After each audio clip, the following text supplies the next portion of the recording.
Document request by committee.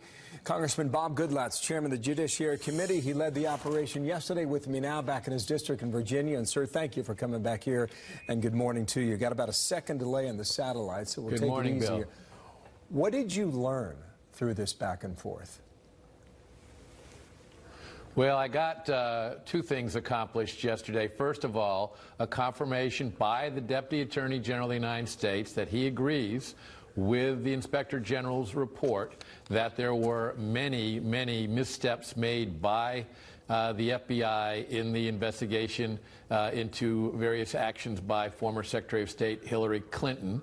And he confirmed that he agreed that that was extreme bias reflected not just by Peter Strzok and Lisa Page, but by others who were identified in that report. And therefore, that's confirmation that this investigation that we've been conducting needs to move forward, because it now moves into what happened when Peter Strzok moved from the Clinton investigation into the so-called Trump-Russia collusion investigation.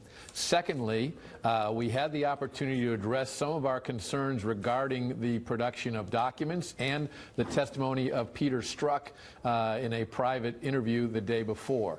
That interview was plagued by the FBI's counsel instructing him repeatedly not to answer questions that are very important to our investigation. So I got the opportunity to impress upon both the Deputy Attorney General Rosenstein and Director Wray how important that is, and to point out a new development, and that is that in the production of documents, which has been improving greatly, and they have produced a tremendous number of documents, someone at the Department of Justice made the decision not to include communications within the Department of Justice, only within the FBI or between the FBI and the department. But if two people looking into the Clinton matter or other matters related to our investigation were communicating with each other in the Department of Justice, those weren't produced. And we got a commitment yesterday from John Lausch, the U.S. Attorney, to get on that and get on it right away. So that's four things there. It sounds like a lot. With regard to the Strzok interview, when you say that the lawyer for the FBI repeatedly interrupted him and refused to answer a number of questions, well, why would Peter Strzok appear before your committee? Do you still expect him to do that? Or is this a case of Peter Strzok appearing, raising his right hand, and taking the Fifth Amendment?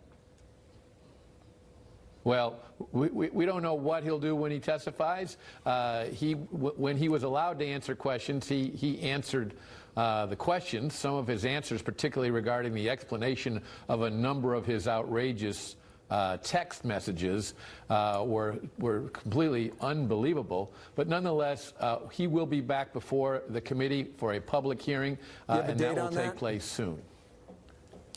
We do not have a date yet, but we're getting close, and we'll announce it soon. Okay. Democrats are making the case that all you're trying to do through this committee is undermine the system of justice.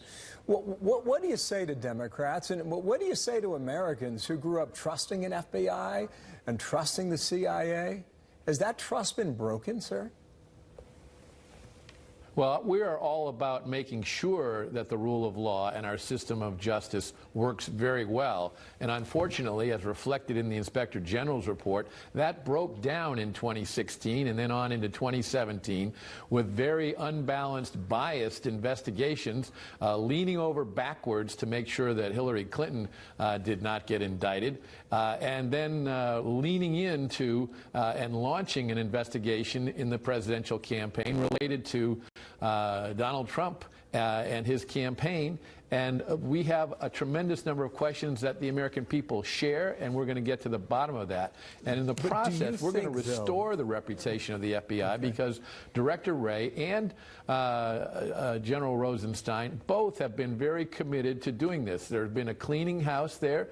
6 top people at the FBI are now gone, from Director Comey and the deputy director, and Mr. Strzok, I think, is on his way out the door. That is a positive step.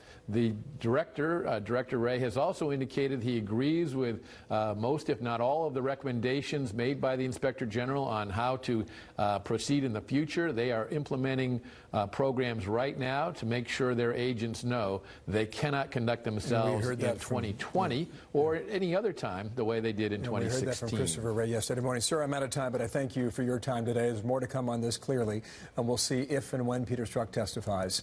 Bob Goodlatte, thank you, the chairman of the Judiciary Committee, live in his home district there in Virginia. Thanks again.